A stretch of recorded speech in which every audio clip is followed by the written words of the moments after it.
Ladies and gentlemen, welcome into the New Fashion Conservatives podcast. I'm your host, Justin Phillips, and with me, as always, is the one and only Shadow Governor Voss. Robin Voss's strongest soldier. And we're talking about some new candidates for office that have jumped in various races over the past couple of weeks. We're talking about data centers, and we're talking about marijuana. But first, Shadow Gov, want to do a mental health check-in. Robin Voss recently on Upfront said he was still considering whether he's going to run for office in the next cycle or not. How are you doing with that news? Honestly, I'm doing pretty okay. The Brewers, on the other hand, Not doing okay. not doing okay. That is giving me much more heartburn. So hopefully, God willing, they can pull it out. By the time folks are listening to us, they'll know whether the Brewers have moved on to the NLCS or just laid an absolute egg. And so prediction for final game. Not going to make a prediction. So I'm going to say Brewers will win 8-4 on Saturday. We'll see. I'm going to see. Yeah, we'll see what happens when this releases on Monday. So I am not so confident, but we'll see. It depends if the bats are hitting dingers or not. Well, I guess we'll have to find out. But that being said, yes, I am not concerned about this. I think he's earned a retirement. So if he chooses to retire, you can't be mad at him. But maybe, thinking Evers is going to retire, you want to be with a Republican, maybe even just for a session, one last session. And this way you can at least keep the crazies at bay. If you say you're running for re-election right now, and then maybe they try to recall or primary, all the nonsense that they've tried in the past. So, no, not at all concerned. Do you think he'll do the Nancy Pelosi thing and become Speaker Emeritus? No. Let him keep the office? No. He'll be the head honcho. He'll retire on his terms, and he'll retire as Speaker. I'm sure. I mean, I don't think he would do that. So recently, there's been a new candidate that's launched her campaign for the Wisconsin Supreme Court, and I want to say she's conservative, but she, in her 4-minute intro video, couldn't be bothered to say that word. So maybe Maria Lazar is a conservative. Maybe she's going to be an independent, but she didn't have the sense to call Chris Taylor a far left Madison progressive liberal in that 4-minute intro video. So I saw it and was really disappointed with how how Maria launched her campaign. And so I think, you've been kind of the doomer on this one. I've been the more of an optimist, and I'm coming over to your side thinking if something doesn't change fast, the conservative side on during the April election is going to be looking back at Dan Kelly and Brad Schimmel and thinking, wow, that was a ceiling for us. I've throughout the years, I've tried to not look at the political situation the way I want it to be, but look at it, the reality as for what it is. And this is the most stark, obvious, L that I can possibly foresee. And I hate being right on this one. I mean, we talked about this a couple months ago. I thought we shouldn't even field a candidate if we're going to go down this route. Mm-hmm. And I somewhat still maintain that, because I don't know what world Maria Lazar is not, she's been around the block. She's not an idiot. She's run a campaign before. She's, you've seen her at the conservative events. She knows what's going on. I just don't know how you can see all those things, see what's going on in the country right now, and think that, I'm going to run as a principled independent and think that you're going to win anything, let alone a nonpartisan, quote unquote, race. Yep. It is asinine to think that that is even possible. I mean, I said online, race starts at D+20, and that might even be generous because of maybe it's a backlash election against Trump. And on top of that, not being able to raise any money. I mean, if she doesn't do anything with the GOP events, if she doesn't if she's just planning on raising money from other independents. Like that's just, it's impossible. It's not going to work. And it will be embarrassing. And it will be so embarrassing that we would rather just not even field a candidate. And, you know, someone said, smarter than myself, said that there might be a situation where it's so bad for us that the Democrats don't actually spend a whole lot of money. Mm-hmm. Therefore, she actually gets more votes than she would originally if she had just run as a. And that makes it tougher for us in November if they're going to be able to save their money because we have such a poor candidate launch. And, you know, the Democrats, the liberal candidates, the progressive candidates have dropped all pretense of nonpartisanship for years. And Republicans are kind of almost catching up to this. Like Brad Schimmel, we knew was a Republican because he ran as one in the past. But again, it was closer. But I've talked about this before. There were people who I knew who were deeply involved and informed about state politics that forgot that he was Attorney General and he never brought it up. So now you have, again, a woman who's refusing to even say the word conservative. And by what I heard in her video is, I'm not going to court GOP voters. I'm not going to court GOP donors for this because I'm a quote unquote independent. So they're running whomever is consulting on this race, besides the fact that they need to be fired before they are able to cash in on this. I think this might be just her though. I don't even know if a consult like I don't know who's consulting her on the race, but I truly believe that this is her driving this probably, and that this is her decision, and that she had to find a consultant that was willing to accept that, and that the consultant's not going to push her to actually do this. Well, then if you have a candidate that's going to quarterback their race without, again, having multiple races under their belt, multiple, hard fought races, like you're going to run into a candidate who's going to lose. Like, and I don't necessarily mean that she's going to quarterback it. I just think that she told the consultant on the out front or whoever's working her race, this is how we're going to run it. If you don't like that, we're not going to do it. Like I truly believe that this is the way forward. She would be wrong in thinking that, but it is baffling. Usually conservatives are pretty good. I've said this multiple times that I think Republicans learn lessons in threes, but usually we make progress. Okay. Dan Kelly to Schimmel, I think it was a step up. It wasn't quite all the way there, but this is a massive, massive step back. I mean, Dan Kelly was doing GOP events. I think there was some conflicting reports about him not taking GOP money and stuff like that. But this is, if you can't say you're conservative, you're not talking about a single issue. I mean, we are beyond apocalyptic, and I really don't even want to talk about the race if this is the situation that we're going to get in. And I'm sorry, if I were running for Supreme Court, which I could, because you don't have to be a judge, I could just run right now. Get a partisan hack. I mean, obviously you have to be a little bit judicious, no pun intended, about when you're talking about these issues. But I mean, for God's sake, you could literally run as a Charlie Kirk.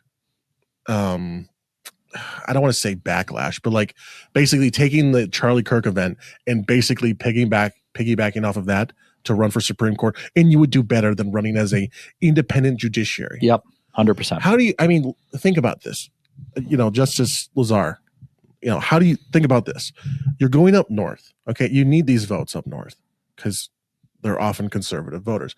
How do you go up to a person who maybe a low prop voter and say, we need an independent judiciary who, will rule on the merits and not to take politics into account? And then what do they see at the federal level is they see all these justices blocking Trump, blocking lawful, sending the National Guard into Portland or Chicago. They're blocking everything Trump can do. It's the only thing that the Democrats can do is use the courts to gum up the Trump administration. They see all that and they think that's the independent judiciary. Why would I ever vote for you then?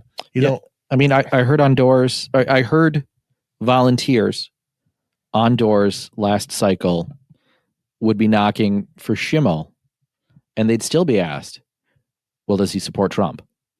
And I mean, yeah, as a Republican, you kind of just assume, like, and Brad's never done anything, never did anything, or nor has he ever done anything that is, never Trump or to the left that I'm aware of. But he still get asked that question. So now you have to say, well, Maria's an independent. She's not even a Great. Republican. Guess what? They're staying home now. So, or they might even, vote for Chris Taylor. Mm-hmm, I mean, if you don't, you have, politics is all about showing clear differences in these races. You don't have to run on some far right platform. You can as long as you just paint very clear differences that a person in the voting booth can say, this person supports this and the other person supports that, and that's all you need to do. You don't have to scream to the right, all the way to the wall far right. You don't have to do that. Right. If Chris Taylor is going to stake out a position, you just have to make a clear delineation, against it. And this is clear as mud. Independent.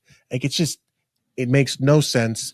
And unfortunately, we are going to learn a very, very tough lesson. Now, I'm going to stay just a touch more optimistic. You just I know right now. Frankly, throw it away. I've been looking at our pod numbers. We're doing great. Thousands of downloads. Thrilled for all of the listeners out there. Please send us your texts. Continue to do that. Send us emails, what have you. Maybe there's someone that's close to Maria that's going to be listening to this and can say, oh, you need to get your act together. Because she's still got a couple months before she really has to run, and maybe she can right this ship early. No. I've already talked to somebody that's talked to Maria. Well, then, no. This is This is probably the last we're going to talk about it. Probably. And unless something major changes, unless there's a strategy that changes, I just don't see wasting my time, wasting other people's time, hyping this up, thinking that we're going to have a chance. She's not willing to do the absolute basic minimum for quote unquote conservative, then we're cooked. Then we are cooked. Then let's move on. Yes. We'll be done talking about Maria for the rest of this entire podcast. And I hate that we have to do that. Yep. I really hate it, because I don't think we have to learn another lesson and know how bad it is. Because frankly, at this rate, it will be 7-0. They will have full reign of the court, and then it'll get so bad. It'll get so bad because they'll have it 7-0, and then they're going to start splitting decisions. We'll say, you three can vote no. Yep. Us four will vote yes. And it'll look like an independent judiciary because, we disagree. Mm-hmm. But really, they have every decision cooked out from the outset. And maybe then we'll wake up and run, I don't know, the mind, the person that keeps on running the mind is kind of a joke. Adam Jarko. I think it's kind of funny because I know he ran for AG, but what the heck, run for Supreme Court. Why not? Someone, anybody. We know we've got Cody Horlocker. We got Anthony Lococo. But they're in the waiting. They're in the waiting. We need a few years. We'll talk about him a little later on in the program. I just want Anthony Lococo to be like, you know what? I cleaned up on this race. Let's just run right away. Just jump into a next one. But yeah, I know. Instead, we'll just have to quietly forget that we have a Supreme Court election in April and fight for school board, fight for your village hall, city alderman, mayor, and then refocus for November. I'm excited to see what Scott Allen does for Waukesha mayor. Mm-hmm. So who he got just a new opponent. Yeah. So, but other than that, I guess goodbye Supreme Court. So let's talk about November.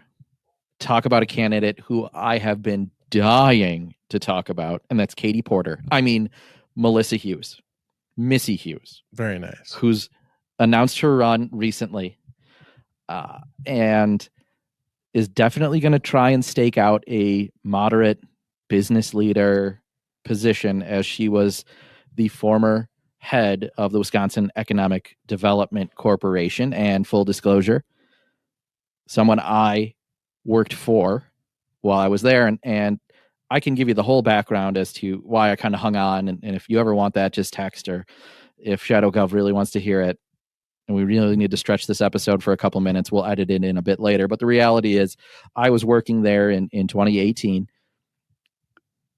COVID happens, have a baby, have some other stuff going on. So the opportunity to kind of get out of there really didn't come along. And I ended up working for her for several years. But in that time, I got to know her and know that she is not the person that she's going to try and present herself in the media. Again, we're talking about a Karen. We're talking about someone who's... a Katie Porter. Yeah, exactly. She's... the same physiognomy. Yeah. Now, the one thing that Missy doesn't even have going for her that maybe Katie does is maybe Katie can kind of turn it on. Whereas Missy, I don't know if you saw her announcement video, but she has two speaking tones that really overlap. And one is, I am too bored to be here and don't care, and hyper condescending. And I think that even came out in her launch video, which was okay. I'll admit that. Like, I thought it was okay. Yeah. Yeah. It was pretty good. Yeah. I think, which is why she's not going to go anywhere in the Democrat primary. Right. Because she's not going to run as this far left progressive. She didn't even mention the word Trump. Yeah. How are you supposed to win a primary if you can't even right. say Trump? When you have Kelda, who's like throwing out the, lib boomer rage bait. Yeah. The black and white, ICE cracking down and arresting people videos. And it's like, well, we have someone in the White House we don't like. And it's like, that's not going to get you anywhere. And I think, maybe we have some Democrats listening to the pod as well. So I'm happy to just drop a little bit of knowledge for you. If Kelda or Frankie Hong want to bring up the fact that Missy right-sized, quote unquote, the Foxconn contract, she'll have something to answer for, because I know the left really hated that. And frankly, some on the right, especially, that didn't feel like it. Yeah. So at that time, the contract, the way it was written, was Foxconn had to hit certain bars to get tax credits. Well, Missy decided to, quote unquote, right size it and allow Foxconn to get tax credits and they dropped all of those hurdles that need to go. So Foxconn's gotten about $52 million in tax credits that they shouldn't have gotten. Right, for no discernible work. And again, if Kelda wants to bring that up, Francesca Hong has a great opportunity to bring that up, because she was a former WEDC board member while Missy was there. Would love a political reporter in the state to be like, hey, what do you think about Missy getting in the race, Frankie? You used to be on that board. It's that. So it's easy to paint Missy as this corrupt, schmoozy politician, because not just Foxconn, but all you need to do is ask why WEDC gave money to ESPN for the NFL draft for marketing, or ask why they spent $25,000 on Ryder Cup tickets for WEDC's COO's brother, or questionable, or again, if she makes it through that primary, which I don't think she will, WEDC has been giving money to a politically divisive company called Goods Unitas. Now, Goods Unitas is this left-wing anti-Trump company that serves as a pass-through to fund left-wing dark money PACs, and WEDC has given it taxpayer funding. So, it'd be well worth the time of the legislature to investigate why WEDC is funding projects via their qualified new business venture grants, which is, again, basically serving as a money laundering operation for left-wing donations. So something to talk about. Something to chew on. Happy to, I clearly just jumped straight into the weeds on all of that. Not a problem. But as someone, again, who has worked with her, knows what she's like when there aren't cameras around, when there aren't conservatives around. You're talking about a Katie Porter level candidate. Well, I just want to see. I mean, she was polling obviously pretty low. Not surprised. The Democrat primary is crowded. Yeah. There's only so many percentage points to go around. Mm-hmm.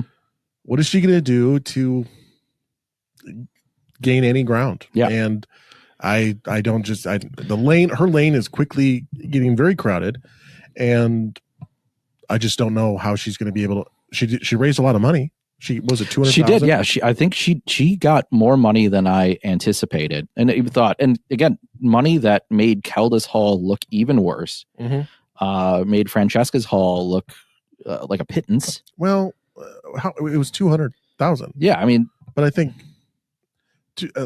Francesca got like 150. Sure. Kelda got 75. But I mean, there's only so much money to go around. Mm-hmm. So honestly, yeah, I was a little impressed, and I'm sure that there's some business owners that she can tap into and stuff like that she's developed over the years. Those Foxconn clearly is going to, owe her money for those tax credits that they were able to tap into. But no, I think her lane isn't one that exists for the Democrats anymore, because anyone who is a left of center business owner, probably now right of center, based off of COVID regulations and the Biden administration, if that didn't push them over the line, then they're like Kirk Bangstad and, not going to pick someone like Missy when Kelda and Francesca Hong are sitting right there.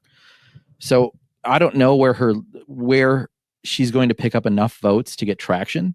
That being said, I think she presents a unique and very difficult challenge, if she's able to do it, to get to a general. And we shouldn't completely write off Missy, even though I want to, because if she can make it through the primary, that she can make it tough in the general again, because she has that business background, because she'll say she's a quote unquote former dairy exec. Even though she was, I think, chief legal for, she was chief legal for Organic Valley. So she probably thinks she can get those left of center farmers, which outside of Dane County, there's like 5 of them. Right. So I'll just say this. This is the reality speaking too. She's going to get 5%. She's going to stay at 5%. And that's going to be it. Yeah. And, if she wants to blow a bunch of money, that's on her. Mm-hmm. But I don't really see her going after anyone else, to be honest. I really don't. And especially because it seems like Sarah Rodriguez might be the one to go after. With this. Surprising. Since when do lieutenant governor associations have $2 million just to drop on somebody? Yeah. Quite a surprise. Saw that recently as well. I wish we had that. Mm-hmm. Just, Lieutenant Governors Association, which is not exactly like I guess for Wisconsin, the lieutenant governors are pretty meaningless, but like maybe other states, I can't tell you what Michigan or Minnesota or Indiana, or even I don't know what the other lieutenant governors, what their powers are, but I didn't realize they just had millions of dollars sitting around to spend on Sarah Russell Rodriguez. Yeah, you have to wonder if this is one of those Reid Hoffman, Alex Soros, George Soros, like coronation cash things. Like someone really wants other people away. Yeah. And the problem is, I don't think Sarah has done enough as lieutenant governor to clear that field. And I think people are going to see that. That is not an insurmountable amount of money. It's very good for a primary. It's very good this early because there are ways to use it to drive your name ID up. And when you see those polls coming in where Sarah has, 20, 30, 40% of the Democrat primary voter, could get some people to drop out. I think everyone is going to see that and be like, think that Sarah's going to have to waste money building her name ID. And they're all going to see that opportunity that like they'll still have a lane if they all decide to hang back, not attack each other. But that first person, it's going to be Kelda, that first candidate that's going to start attacking the other candidates.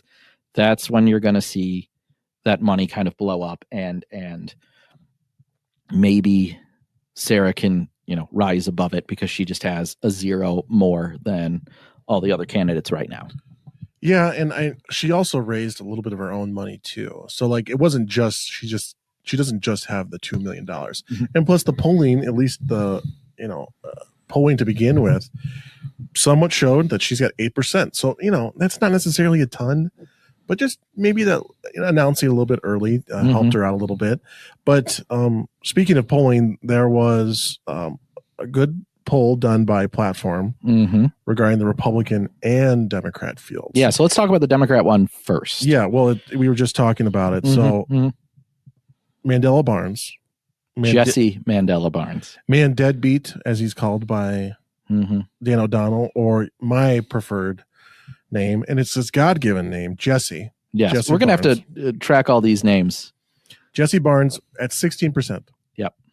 Sarah Russell Rodriguez at a whopping 8%. David Crowley, 7%.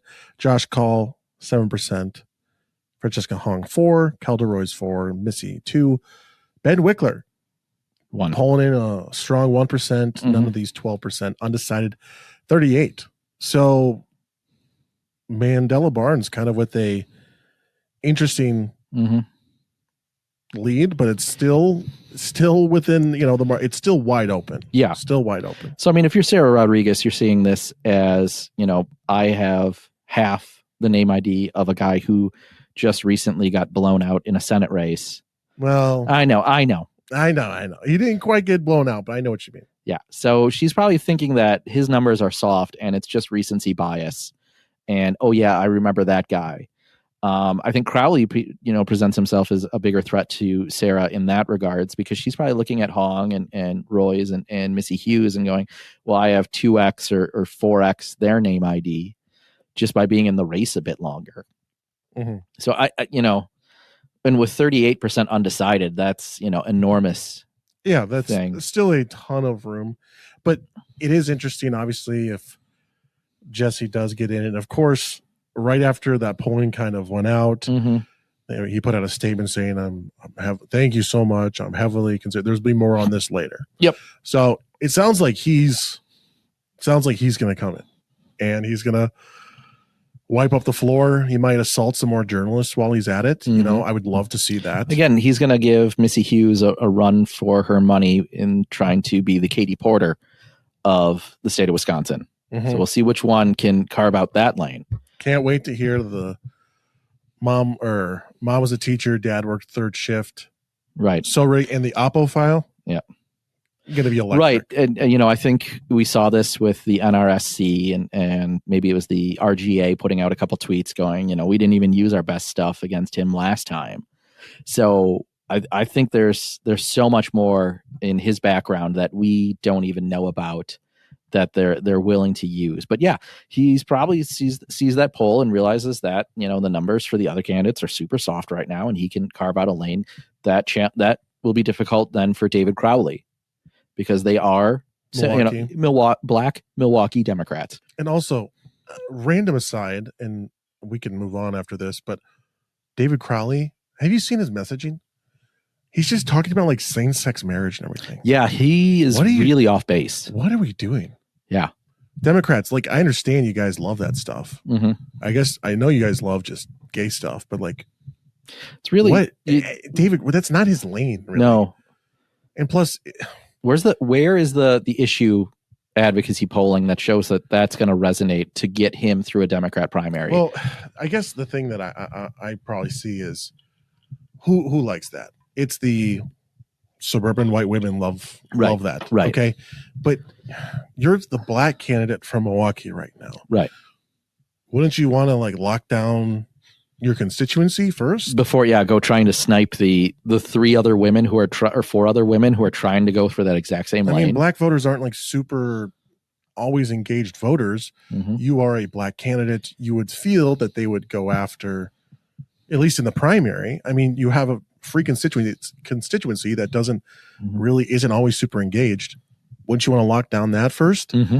Also, not really a big secret, but the black community is not always a big fan of same-sex marriage, stuff. They're usually kind of more traditional in that sense.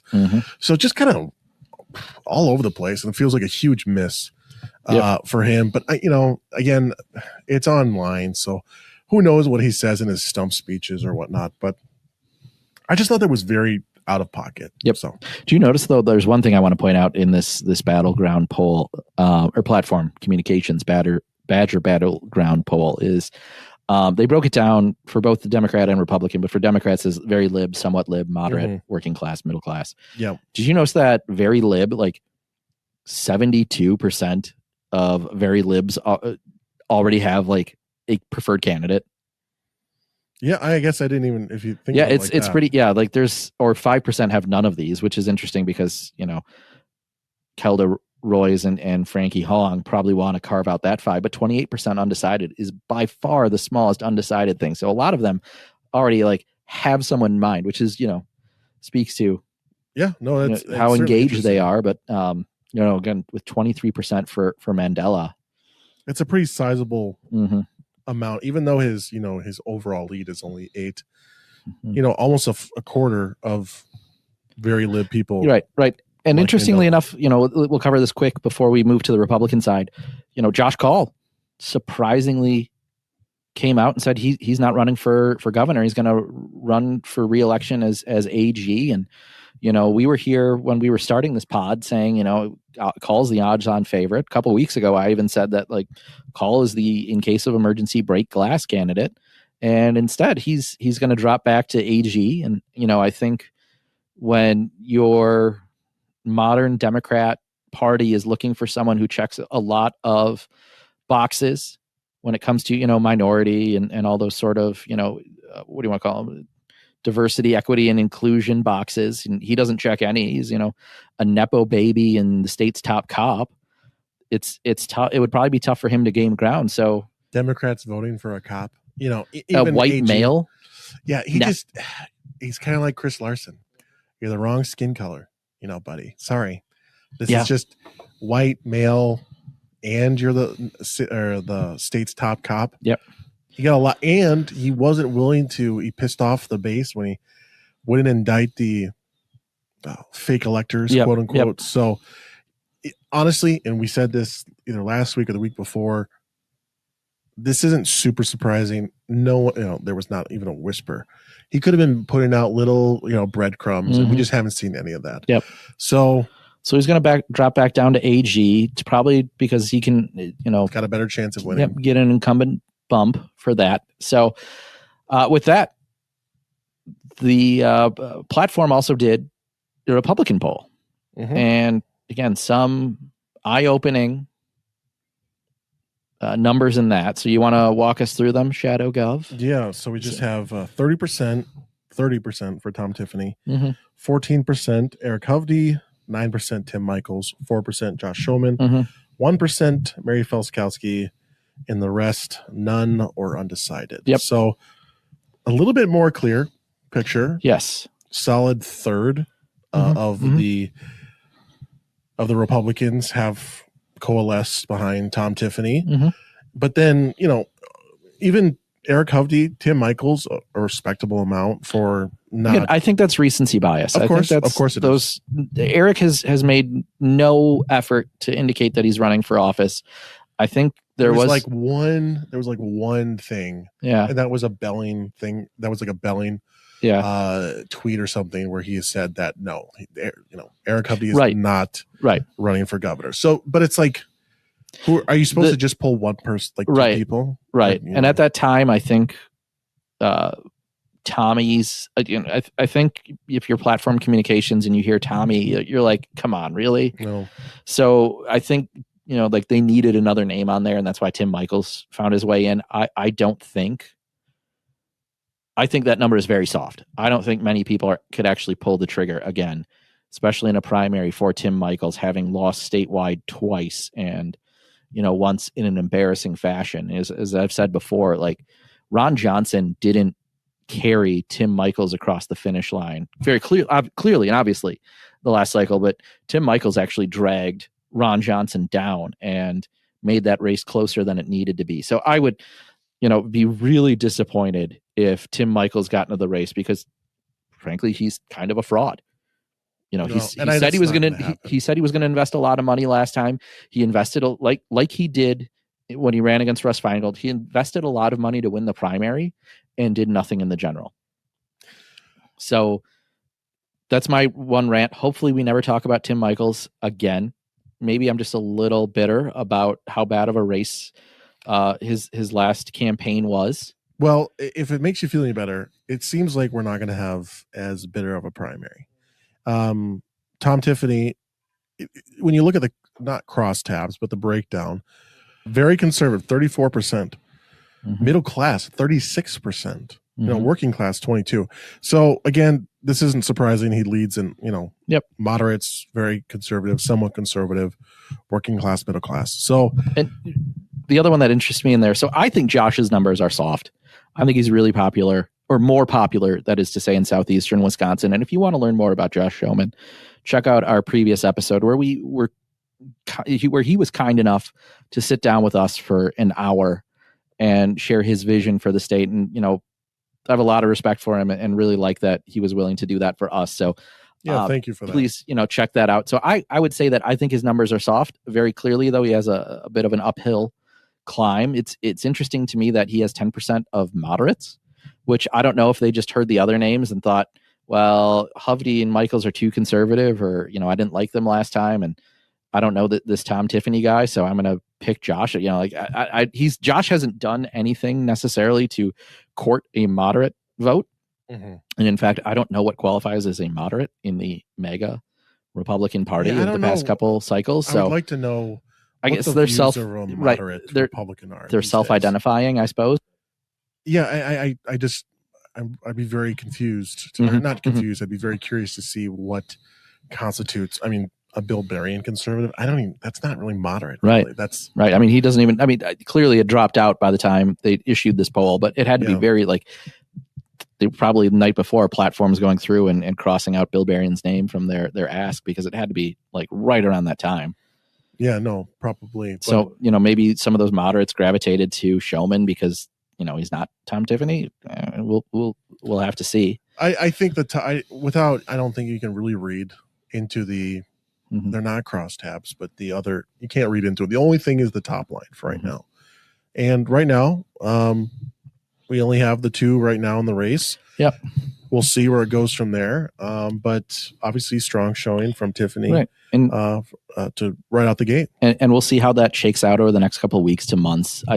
There was no indication from Josh when he was on our show or when we talked to him before and after that he was going to, all of a sudden start to go negative or something. So I think he's going to keep his campaign message real positive. And, you're right. I don't think we're going to have that bitter primary. And I think there's enough bigwigs, saying that we can't have that again. We can't go beat each other up all summer and then try to coalesce in August behind, whomever wins that primary, because there are people who, were Team Rebecca that sat on their hands. And don't hear what I'm not saying. I would too. If I was in that position, if I was close to the Rebecca campaign, I would sit on my hands too and just, maybe vote for Tim Michaels, but not door knock or donate. That's how those things shake out. And it's a really small window to, kind of swallow that pill and get to the other person. So hopefully we have a clearer picture come, April next year. Like I said, we've talked about that February to April is kind of that window where you either have to, show that you are competitive or step aside. One person whom we've already talked about at length in one of our most listened to pods. So go back and check out our episode titled No, Tommy, No. Please, Tommy. Please, no. Tommy, no. That Tommy Thompson has once again decided to throw himself into the ring and is, quote, seriously considering joining the 2026 Republican primary for governor. He told TMJ in an interview, which again, we've talked about this before. If Tommy had any modern sense, he'd be talking WISN, not WTMJ. Said he is, quote unquote, seriously looking at it. So Tommy Thompson is 83 right now. If elected, he would be 85 when he takes office in 2027. But currently, as of today, and as of every day, he is 1 year and 1 day older than Joe Biden. I mean, he's much more with it, of course, but it's just. But at 83, oh yeah, I'm not disagreeing, and this is actually the last time we're talking about this. Mm-hmm. I don't care what happens. It's the last time. It just. You talk about being bitter after a primary. I don't know how. I'm sure that he wants to contribute, but there are other ways to contribute besides running for office, and we just got through the geriatric presidency, and I mean, even someone I'm not even going to talk about it like it's logical. Because it's so illogical. Just please, Tommy, no. Let's just not. Right. For the sake of your legacy, just why you just don't even do this. Like his legacy, which started in 1987. Now, I was 10 days old when Tommy's legacy as governor began. Days. And he left office in 2001 to join the Bush administration. I was still 3 election cycles away from being able to vote legally when Tommy left office. That was 24 years from right now that he left office. So the idea that like he can resonate with anyone that isn't Gen X should be laughable. Well, see, this is the problem. We shouldn't even talk about this. You're talking about it too long. Okay. You're talking about it too logically. It's the simple fact that Tommy feels probably left out. It's just some FOMO, and this is how he feels like he can kind of relive the glory days. In a way. I mean, he's a right now he's a bullheaded octogenarian that doesn't know when to quit. But frankly, again, as we talked about kind of with Maria Lazar, like the only people that are going to work for Tommy are consultants that just see a paycheck. Like they're not in it to win. They're in it to, they're sycophantically in it to get 6 figures worth of consulting dollars from, and again, which is at this point, it's elder abuse and should be reported to the police that there's a elder financial scam going on, which is trying to get Tommy into the race. Well, I think it's even simpler than that. I think the consultants probably wouldn't even touch this. Well, we'll have to see. No, they're not. No one's touching this. And whoever's helping Tommy put this in the news, like, come on, what are you doing? This is the only comment I have on this entire situation. Whoever is helping Tommy get this in the news, what are you doing? What are you doing? Because that's it. It's probably just one or two people that are helping Tommy like do these little. So I want to be dangling, these little info out there. It's just like, what are we doing? I'm so over it.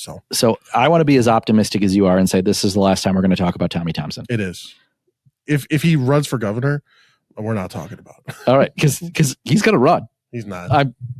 All right, so we have a bet here now. He's not going to run. He's not. I think he's going to. He's not. I'm not saying he's going to get to the primary. No, I'm saying he is going to have an event where he declares his candidacy for governor. We will. Do you want to bet on it? It's easiest money I've ever taken. Yes, there's a bet right now. You've heard it here live. I don't know what we're betting, but Tommy Thompson is going to run, and I don't want him to. Don't hear what I'm not saying. I don't want him to. I know. I don't want him to run either, but I'm just saying that's easy money. Easy money. So we should talk about some policy that's actually been going on in the legislature lately, and it comes from Mary Felskowski, Senator Patrick Testin, and Pat Snyder, who are behind the most recent effort to legalize medicinal marijuana in Wisconsin. And Shadow and I don't know if we're on the same page on this one. I have a unique, what I think is a unique view about the legalization of medicinal marijuana. But these folks introduced the bill just a couple days ago. And so it's still in its early stages. And I know Speaker Voss went on upfront and kind of threw some cold water on this one. But this bill, so it was introduced last session. It's been reintroduced this session, but it's been changed, is that the bill would not only legalize the substance, which is medicinal marijuana, but would create a program in the state to allow growers, processors, labs, and dispensaries to get a license, which is a bit different than the government-run dispensaries like the DMV for weed in Wisconsin that came out of last session. So according to the bill's authors, it would also offer safeguards to make sure the substance isn't abused or accessed by those who don't have a medical need for it. Medical marijuana is legalized in at least 40 other states, many of which are around Wisconsin.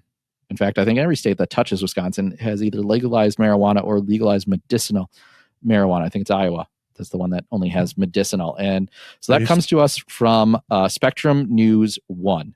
Now, recently, I was invited to moderate a table discussion on marijuana use in the workplace at the Wisconsin Manufacturing and Technology Expo at State Fair Park. So spent a little bit extra time researching this topic. And that wasn't just medicinal. That was about, how do you balance, as an employer, how do you balance employees who, maybe go to Illinois, maybe go up to Minnesota or Michigan for a long weekend, use some of the product, which is legal there, and then come back, and how do you handle that as an HR? How do you handle that as an employer? How do you handle it with, front office staff, the traditional, the accountants, the bean counters, or how do you handle it with the more safety focused jobs? So really interesting discussion there that, kind of shines some light onto me. But overall, I lean towards legalizing medicinal marijuana. And I'm not going to try and convince anyone with my argument, because frankly, I have not heard a convincing argument from either side in favor or against both medicinal and marijuana in general.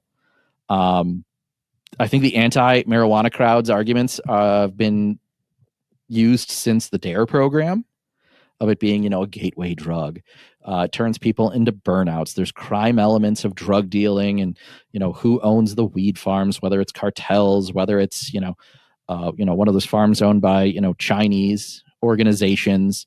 The pro-marijuana crowd really boils down to the state will get a huge influx of tax revenue and everyone else is doing it, which again, the DARE program told me is the reason I would be peer pressured into smoking marijuana.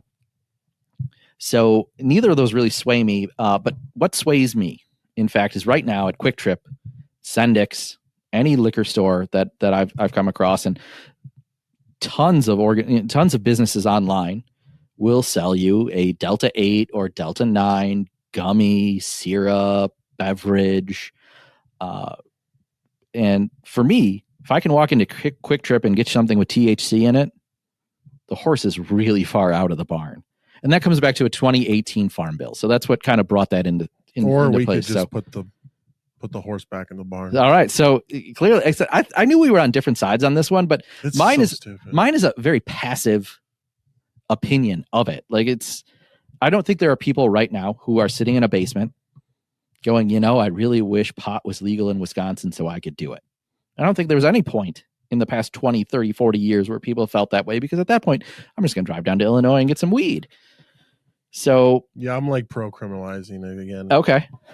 Go on. Tell me more. I want to hear it. No, please. Weed makes people stupid, and it just turns into an idol and makes people just stupid. It's like gambling too. It's like, I'm not necessarily opposed to, but it just, as someone who just made a bet with me on if Tommy Thompson's but that's a friendly bet. It all turns into an idol that keeps people distracted from the things that they actually should be paying attention to.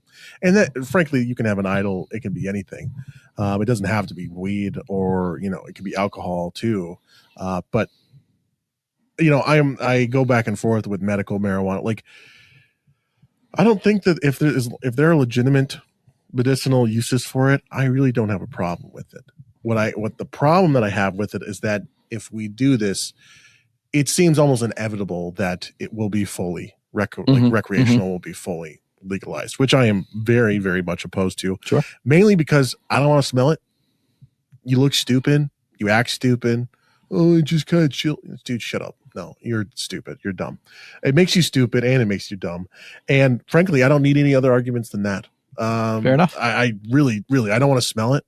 I don't want to see it. I'm with you there. Like, it's like cigarettes. It's just like, I'm with you there. I don't really like the smell of cigarettes, and not that I, I'm walking around and I smell cigarettes all the time, but it's just like, it's just not appealing. It's dirty. I don't like it. Sorry. That, frankly, I don't want to walk around and have a bunch of bums smoking weed. Well, that's why you get a beverage, or you get a, no, I don't like the beverages either. I don't like them either. Because kids can buy those. That's true. And that's kind of been the problem. It's an exploit. Yeah, with the Delta 8, Delta 9, which are THC derivatives. I'm not a chemist, nor am I, long story short, it's because of the hemp bill. Yes. It's because of the hemp definition. Yep. And so they can basically keep on extracting enough THC out of the allowable amount of hemp that they get enough THC that's actually an intoxicant. Yeah. And so it's a complete workaround of like legalizing weed. Well, legalizing THC, I guess, in like non-smokable forms. I guess I don't, and I'm not. I think you can actually buy it as a jewel, or one of those e-cig. Yeah. So I think that's stupid too. So they should put the kibosh on that too. I think it's all stupid. So guys, come on. You don't need weed. You don't need all these things to, it's all an escapism to escape from the horrors of reality, which do suck. But like, come on, find something else more constructive than just, pissing away your entire life with a bunch of intoxicants. That goes for alcohol too, and I'm not like I used to drink in college. Everyone used to, but like now it's just like, I'll have a drink. I'll have a casual drink, but everything else it becomes an idol. It becomes an escape from reality. It's like, guys, lock in, and you don't need it. So stop. You can spend your money on something else.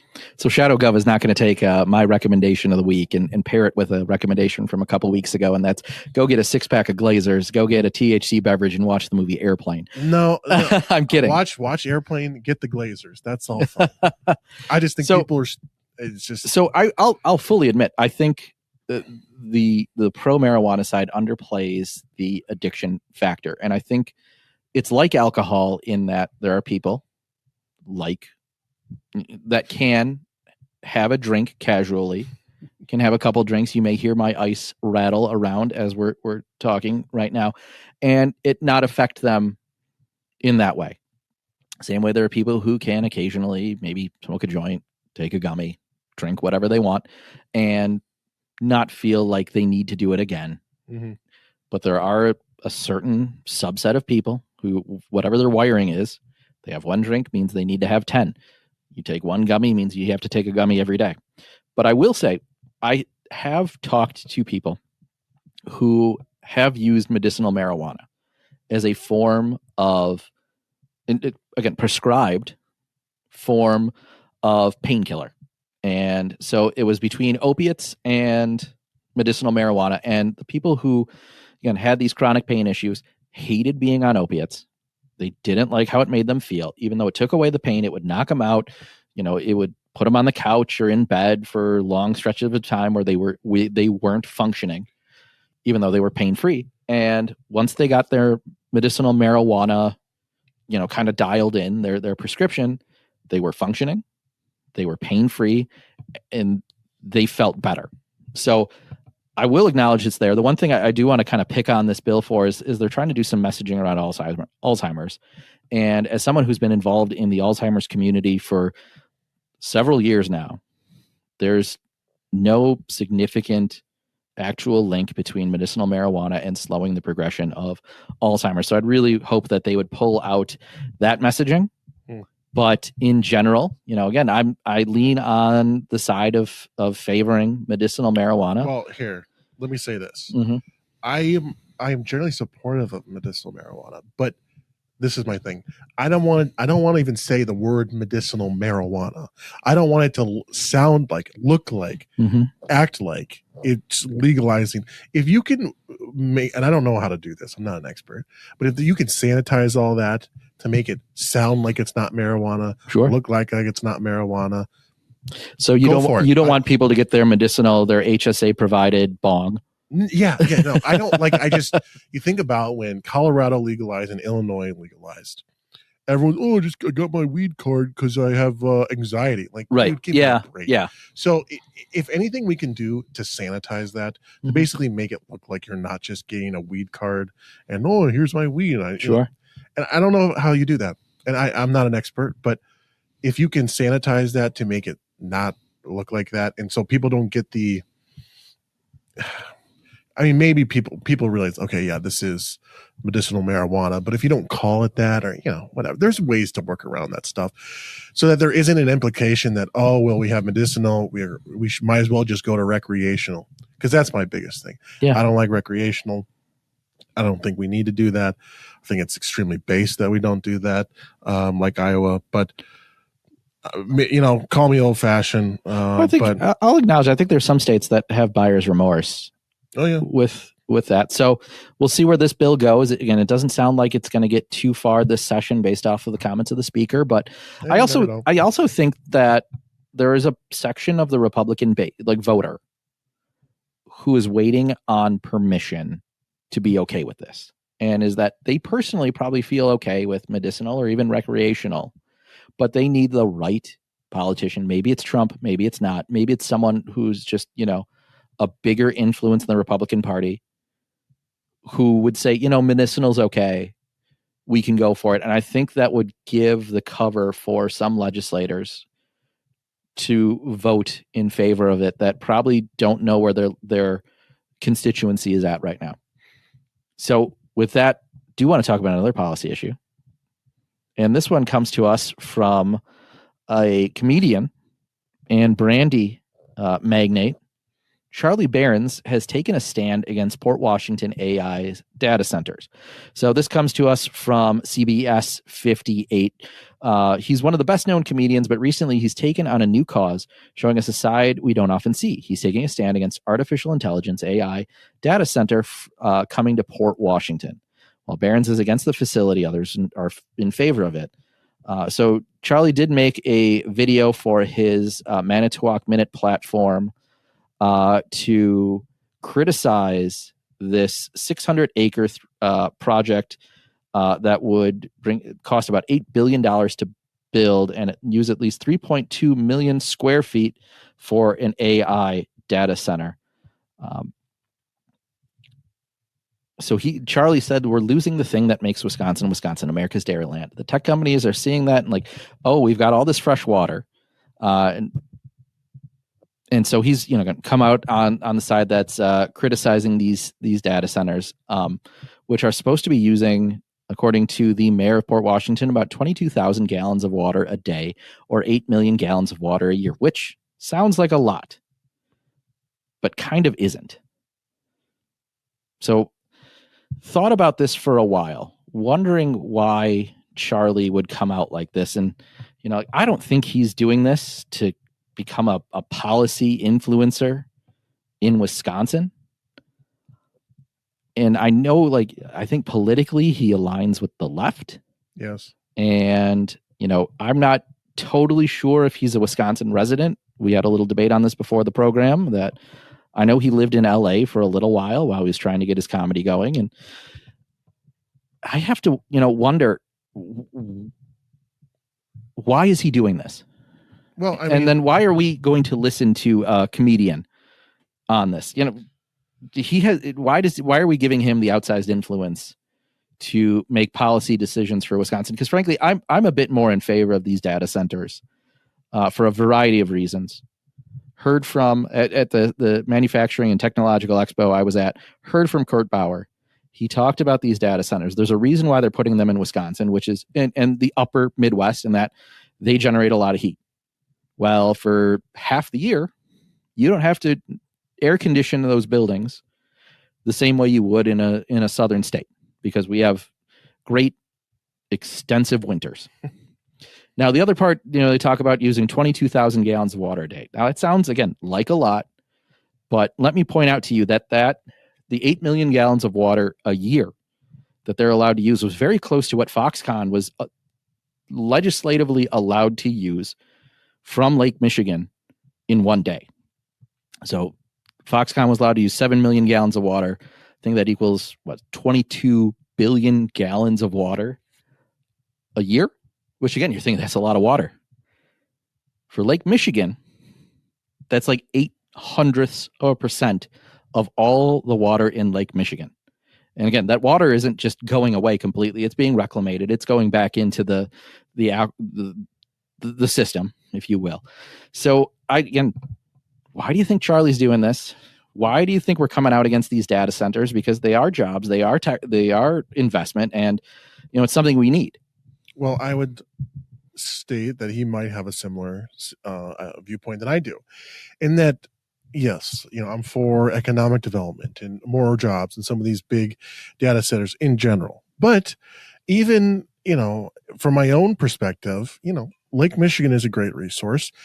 You don't want to do any harm to it, because it is, we have the Great Lakes. They're pretty cool. You want them to be around. And I'm not saying that they're going to all of a sudden disappear. I'm not an environmental nut. I'm not a tree hugger. But, part of me is like, okay, these data centers. This is an emerging technology. I don't really know about a whole lot about it. So I think a lot of people are just kind of, whoa, okay, all right. AI just all of a sudden popped up out of the middle of nowhere. These data centers are being, it seems like there's talk about data centers being put up all the time across the country. And they clearly want the fresh water to cool these things. And, pumping the brakes a little bit, saying, okay, hey, how do we know that this is not going to affect Lake Michigan adversarially, And so how do we just making sure that, hey, do our due diligence. And this is coming from someone who's maybe ignorant on the issue, saying that them using a lot of water, okay, that's one thing. Just making sure that they do it right and making sure that they're not, putting stuff back into the water that is going to hurt the rest of Lake Michigan, that is going to, I don't want to have to deal with something years or decades down the road. And I don't think that's controversial at all. And Charlie was probably just saying, hey, I've got a big platform. I like our waterways too. And just wanted to, I don't necessarily blame him for that, honestly. And maybe that's a contrarian view. But ultimately, I think, at least I'm hypothesizing, that a lot of these companies have thought about, that these concerns, and maybe, the Caledonia one got shut down just last week. Mm-hmm. Maybe more people will put a more emphasis on, educating the public on the safeguards that are in place to keep the waterways safe. So honestly, I think Charlie was just, I don't know if there was any ulterior motive.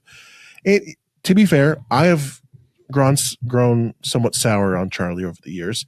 I am over his shtick of using Wisconsin whiteface or whatever you want to call it. Yes, but he's honestly stayed away from politics. And that's, again, that's pretty well. So, I have to give him some credit. And honestly, of all the issues he's going to weigh in the water in, this one isn't the worst. But to me, it sounds like NIMBYism. And just a little bit, yeah. And it doesn't cut along tradition, again, because NIMBYism doesn't cut across traditional political lines. And the data centers doesn't either, yeah. And because it's NIMBYism. Mm-hmm. The one thing I will concede or acknowledge is these things suck a ton of power. And the fact is, when you use GPT, when you use Grok or any other AI service, especially for even just a little search, it uses a bit more energy than a traditional Google Bing search. And this thing would have, according to the CBS 58 article, would be 1.3 gigawatts of power. All right, Back to the Future. Yeah, which is, again, almost enough to send Marty McFly back in time in a DeLorean.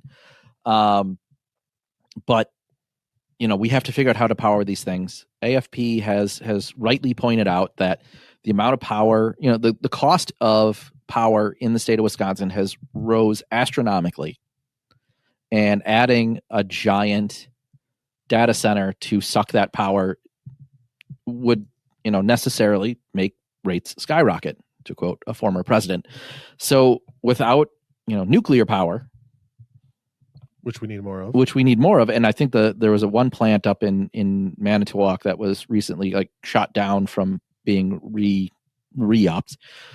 We're going to have to, use solar. And, my bigger criticism, and Charlie criticized these plants for taking up a bunch of farmland. Let's talk about the fact that, the Democrat administration is going to force solar on these things. And we just shutting down a bunch of coal plants. Right. And we just criticized a couple months ago on this very show that, these solar plants are destroying the land for prairie chickens and, taking up the size of either was West Allis or Racine. Mm-hmm. Just these enormous things. And, a small nuclear power plant doesn't do that. So I think there's more good than bad in these things. Correct. As long as we're powering them properly. And, that's as long as it's still out on that. As long as a Republican administration that hopefully will succeed, mm-hmm. Tony Evers, right, to bring down the rates. Because, you're going into winter. Yep. Last year's energy bills were shocking. Yep. And I'm someone who likes a little bit chillier. I do too. So in wintertime, I do really well. Summertime, it's a little pricey. Yeah. But even, trying to keep 68. Yeah. It was rough. Yeah. We're talking, $300-$400. And I'm like, sometimes at my house, I like to feel cozy and start up the gas fireplace. And then my wife goes, "Did you see our power bill this month?" And I go, "All right, well, that's not." I'm going to wear an extra sweatshirt. Yep. Some sweatpants. And I'm pro 68, 69 nice degrees at our house year round. 6, So 7. But like I said, I don't want to put on my conspiracy hat, but I think someone is asking Charlie to make these comments, and that's fine. So I'm gonna throw that out there and leave it there. Not a problem. We'll keep watching it. Let's talk about something else that's going on in the city of Milwaukee right now, which is they are pushing for a bill that calls for red light cameras, and this is according to Fox 6, Jason Calvi.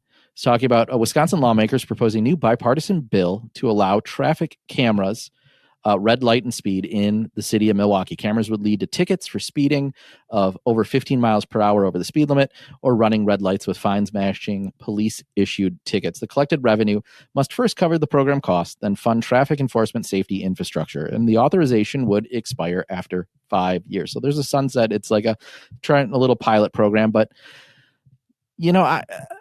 I'm not totally in favor of red light cameras because, Senator Van Wangard came out kind of against this bill and pointed out something that I think we all immediately thought of. Is the fact is we're dealing with 15, 16-year-old kids stealing Kias in Milwaukee and joyriding and going down these city streets at 90 miles per hour, causing wrecks.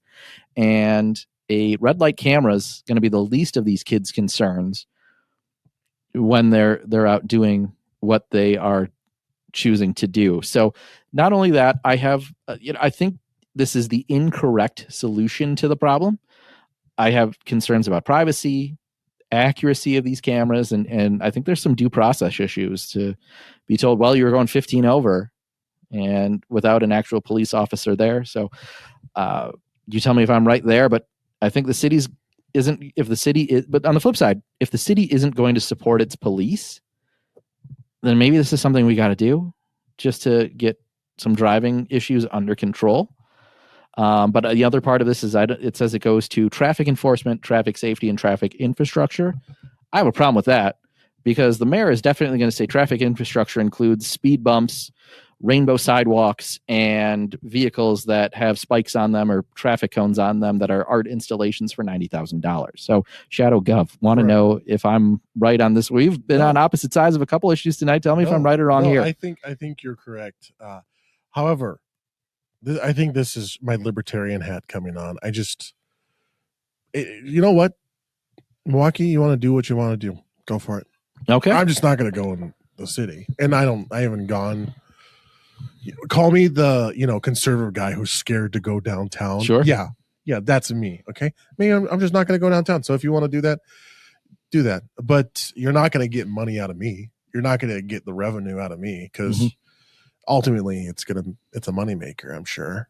And Chicago's got them. Yeah, Florida's got them. I was down in Florida a number of times, and you can see it has the sign. Oh, you're coming up on an intersection, and it's really not that big of a deal. You just don't speed through that intersection and you're fine. But Chicago has them, and I've run into them a few times in Chicago and never really had an issue. So if, Chicago or Milwaukee, if you want to do that. Yep. Sure. I disagree with it. I don't really think it's going to have the effect that they think it's going to have. Excuse me, got a frog in my throat there. But you see these videos on Instagram, going through your reels, and occasionally you'll get these videos from Milwaukee of, young scholars and astronauts doing all these ridiculous things. And I'm like, well, yeah, I'm not going to go down there. I have no desire to do that and engage with that.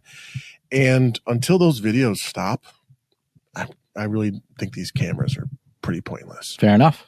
Now I'm someone to you. I still go downtown Milwaukee. This is my time of year. Like this through April is when I probably get to downtown Milwaukee the most to go to athletic events. And I love Admirals games, still get to some Marquette games. And, the one thing I actually hate more than the traffic cameras and the reckless driving is walking into Pfizer Forum or, the US Cell the UWM Panther Arena and smelling weed all the way to my seat. So, well, and this is kind of an aside, but I used to go to Water Street all the time, and now it just smells like weed, and there's fights and shootings, and there are there are metal detectors at bars now to get in on Water Street. So really? I stay off of Water Street. Oh yeah. I haven't even gone to the bars. Yeah, I'd go down, then, just pop down occasionally, just do a walk there. I used to go to Trinity and Red Rock all the time, and the Harp. And yeah, I've had good times at Trinity when they had like some random band play, and I had no idea who they were, but it was loud, and they were playing Creed or something, so you just had to jam out to it. But, yeah, it's unfortunate what's happened, because I like Milwaukee. I like it a lot. Yeah, so this used to be at least. So this won't be a solution that they want it to be. It'll just be kind of a cash grab, and they won't be catching the people they want to catch. They'll be catching people like me. Not saying I'm someone who runs red lights and goes 15 miles per hour over, but if they want to get me for stopping short at a red light, I'm sure they will. And again, not going to be affecting the very fine people who are stealing Kias. So want to talk about one more issue that came out of the Journal Sentinel, and the guts of this story are super gross. But there's a Wisconsin family that is suing Roblox, which is a video game, after they say their 5-year-old daughter was sexually targeted by adult users on the popular free video game app. Lawsuit alleges the girl was sexually exploited by multiple adults who presented themselves as children on the app. Family attorneys argue that this was enabled by Roblox's lack of protections, such as not having age and identifying verification of its users. Now, I don't want to necessarily, scold these parents, but as someone who is both a dad and a gamer, there is a 0% chance I'm going to let my kids play an online game. I get uncomfortable when I'm playing a game and my girls come sit by me and ask about what I'm playing, and it's a first-person shooter. I'm turning those off immediately. I don't want them exposed to even me playing, an open world Red Dead Redemption, Far Cry. You can lasso people and put them, right on the railroad tracks. Yeah. I'm dastardly like that. So, I save those games for after my kids go to bed, and my kids do like playing games. And so what I will do is show them on Switch, the old NES games, SNES games, or, we'll play Mario Kart. My oldest is good enough to do the 100cc. So she's getting some skills. And if there's one game they watch with me, it's called Fall Guy, which is you're this bean character, and you do these things. If you remember the TV show Wipeout on ABC, one of my favorites. Yeah, so an all-time. And they think it's funny because I'm terrible at it, and so I just jump into the abyss and miss all the targets or get hit by fruit or a hammer or something. So yeah, just this should serve as a public service reminder not to let your kids play these games until they are of age, and of course monitor what they're doing. And that's something that even as a dad of young elementary school kids, I got to do. Well, and I think we've briefly touched on this before, but the Gen X and Boomer parents probably didn't have the kind of insight that Gen Z, millennials, Gen Alpha, and the future generations will have of the dangers of technology. And when you think about it, Roblox was always marketed as a kid's game for literal children. Yeah. Like 13 and under, type of thing, or 16 and under. And yeah, it's a lot of scuzzy stuff goes on, and Roblox has, been under fire many times for this kind of stuff. So yeah, absolutely not. You got to shelter Gen X, or sorry, millennials, Gen Z and on have to shelter their kids from the internet, from a lot of those things that are out there. There's what's the saying? There's some saying out there that says, when your kid gets access to the internet gets access to your kid. Yep. So you have to be just fully aware that there are people out there that want to exploit that and exploit children as well. So you just have to be extremely cautious going forward. So, but there's always a Wisconsin connection. So good on the, and if you're going to let your kids play a game, let them play Minecraft, because children yearn for the mines. Great game. Also. So let's talk about some candy real quick as we kind of wrap up this episode.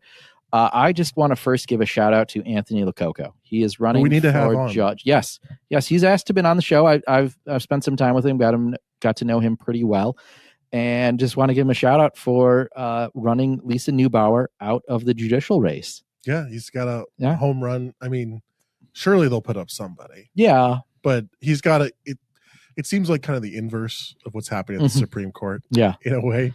So, and the fact is, we need judges like Anthony Lococo to get in these races, so they can maybe serve as a firewall and keep things out of the Supreme Court's hands, and and his message kick those rulings down too. because and he's raised a ton of money and been a great litigator for Wisconsin Institute for Law and Liberty, and is going to make a great judge. So if he does get an opponent, we'll have him on. But if he gets to run gets a free pass, even if he doesn't, we'll still have him on. Yeah. So next up in the candy section, I don't know if you saw this, Quick Trip made news a couple times this week, so they're eliminating the penny. Sad. I saw that they're going to round things down, which I think they think is great for their customers. I'd actually prefer it if they just rounded it up to the nearest 5 or 0 and then just donated that money that they make on those to charity, because to the Republican Party of Wisconsin. Yeah, they could do that too. But I mean, the Zeitlos, they're good Republicans. But more importantly, they beat out Wawa and Buc-ee's as America's favorite convenience store recently. Yeah, saw this in the New York Post. Wawa is no longer the king of America's convenience stores. Quick Trip dethroned the Pennsylvania Mart to take the top spot per a recent survey of American Customer Satisfaction Index. So if you're someone who's ever been to Quick Trip, you are very satisfied when you walk in, grab a Sixer of Glazers, something off the hot bar, and a good coffee. You get to use a clean bathroom. Yes. And if you don't get to use a clean bathroom, you just flip the switch. Yeah. And they'll take care of it. I don't remember when I found that out, but now every road trip, if I'm ever going anywhere for time with my kids and they need to go to the bathroom, I am skipping McDonald's, skipping Culver's. I always go to a Quick Trip. Always go to a Quick Trip. Always. I refuse. And I refuse to go anywhere other than a Quick Trip. Yes. You got to use the bathroom. And, I heard and can attest that fried chicken is fantastic. Yeah, it's pretty good. I'm told the next thing that the next best thing there, their ice cream made from Wisconsin dairy cows. It's all made at their facility in the La Crosse area.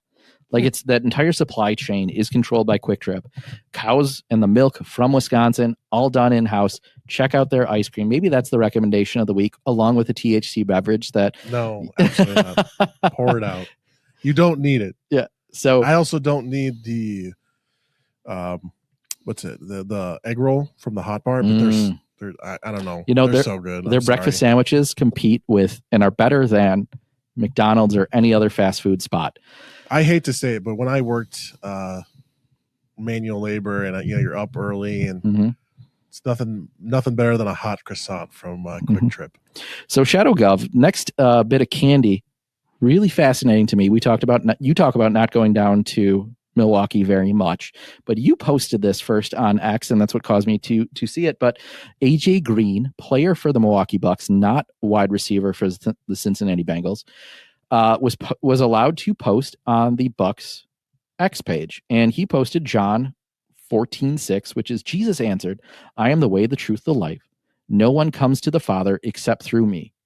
And how remarkable is it in 2025 that the Bucks are turning their X posts over to a player, and he is posting faith-based Christian quotes? Well, it's the kids are going to be all right, and I'm not a super big basketball guy, so I'm not going to know. I had never heard of AJ Green, before this tweet, but I'll be an AJ Green fan now. And, I just think that, the culture is shifting a little bit. It's not all the way over to the place I would love it to be, but things like this give me a little bit of hope that, and of course, professional football, professional basketball has often virtue signaled to the social justice, the kneeling, the end racism in the end zone, the end racism on the helmet, the kneeling for the national anthem, all wearing the coordinated shirts on the court. I can't breathe. The first. It has been, years of all that. And so the fact that we're happy about one tweet shows how far we really have to go. Until they're like opening NBA games with prayer or something. Yeah, we're not quite there, but it was a nice surprise, to say the least, to say, obviously I'll cheer for the Bucks, but maybe a little bit more of a Bucks fan, and certainly an AJ Green fan. And good for him. You know, I don't know if AJ Green is like some super good player. Well, they call him Derry Bird. Okay, well, that sounds awesome. Yeah. But like, I don't know if he's going to have some super long career or something that, you know, he's going to be influential down the road. But, you know, he had one opportunity, at least right now, to say, hey, I can get a message out to a lot of people. What am I going to say? And he chose that, and he chose well. So, you know, good for him. Little white pill there. Yeah. I recall that the Bucks were actually attempted to call the Attorney General while they were at a game when Blake, what's his name, was stabbed or was shot by the cop. Oh, Jacob Blake. When Jacob Blake was shot by the cop. Like, I remember, like, again, and we've talked enough about the cultural rot that took place between, 2020 and 2024. And, a little before, a little bit after, but, that really soured me, I guess, on the Bucks when they were like, that knee jerk reaction is to figure out how do we, like, and support. Did, though. Right. And, you saw it when they were wearing shirts that say, I can't breathe. But again, you're right. A little bit of white pill, rooting for Derry Bird. Really nice thing for the Bucks to let that go. So one other thing I want to talk about is the coolest thing made in Wisconsin, which is what WMC does for Manufacturing Month in Wisconsin. They put out this bracket style competition where they pick the coolest thing made in Wisconsin. Ran into Kurt Bauer earlier this week at the Manufacturing and Technology Show. So they've had things in the past such as the Joint Light Tactical Vehicle from Oshkosh Corporation, the Sea Salt and Caramel Pecan Kringle from Uncle Mike's, which, like, how's the Oshkosh vehicle? Sorry, not above that. Yeah. This is by year. They were both winners. Oh, okay, sorry. The year later, 2018, was the Henry Repeating Arms Big Boy All-Weather Rifle. So based. In the 140-ton Navy crane from Broadwind Heavy Fabrications. Also based. Which I think was the same year. I remember going to WMC in Waukesha for their big conference because Madison wasn't allowing conferences, and so they went to Waukesha, and it was between that and the Quick Trip Glazer. And so each table at that event had like 2 boxes of Glazers, and talked to some of the WMC staff, and we ate a full 6 of Glazers there. So many Glazers. And last year's winner, Jolly Good Soda. So Perfect. This year, they're down to their final 8, which includes such things as the Carbliss beverages, Sargento cheese, Kikkoman, which, if you like soy sauce, if you like Asian, I do love sushi. Like all of that, Kikkoman, all of that's made in Wisconsin. Oh, I know. Check that out. They're huge in Wisconsin. Airboats as well. So go to madeinwis.com if you want to vote in the final 8, which will get you to the final 4. So check out Can that. I vote for the Oshkosh MRAP again? That's what once again, what disappointed me is as I had picked in the earlier rounds Milorganite. If there's one product that really symbolizes Wisconsin, it's poop. Milwaukee, that is to say. If there's one product that symbolizes Milwaukee, it's fertilizer made from human poop. Well, Sargento cheese kind of seems like I don't know, cheese. Yeah. I mean, it's kind of can't go wrong with it. But gosh darn it, I want to vote for the Oshkosh MRAP again. That's so based. Love it. Except for when Oshkosh, they went from making the MRAP to like the gay little U.S. Postal Service. I'm laughing because I was going to say those exact same words. A little the little electric U.S. Postal Carrier trucks. I know what you're talking about. And they look weird, and they just like, they look gross. Make the big old burly MRAPs. I'd like to buy one, please. So finally, I can't tell you how many people sent me this Waukesha Freeman Facebook post.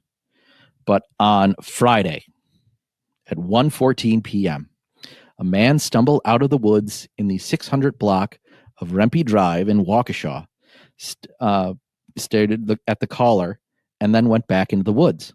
The man was described as wearing capri-length pants, no shirt or shoes, and had brown, bushy, curly hair. Officers searched the woods and did not locate the quote-unquote Waukesha werewolf. And I saw a werewolf drinking a Bloody Mary at Sobelman's, and his hair was perfect. Is that me? I like Sobelmans. I like Bloody Marys. Is your hair perfect? No, it's not. But I think we're doing about, once we end this pod, we're going to write the sequel to Warren Zevon's Werewolves of London. I mean, it is kind of funny that only in Wisconsin do these things happen. Mm-hmm. So we'll have to see if there are any more sightings of the as we get closer werewolf. to Halloween. Yeah, I mean, we got the Milwaukee Tiger, we got the Waukesha Werewolf right around the corner. Next, when we got to check and see when the next full moon is. Yep, I'm sure that's coming up soon. And with that, folks, I hope you have a great week. If you want to check out our interview with Josh Showman, that's in the prior episode to this. If you want to hear our full conversation on why Tommy Thompson shouldn't run, that's in a previous episode too. Encourage you to check that out. With that, good night. Good night.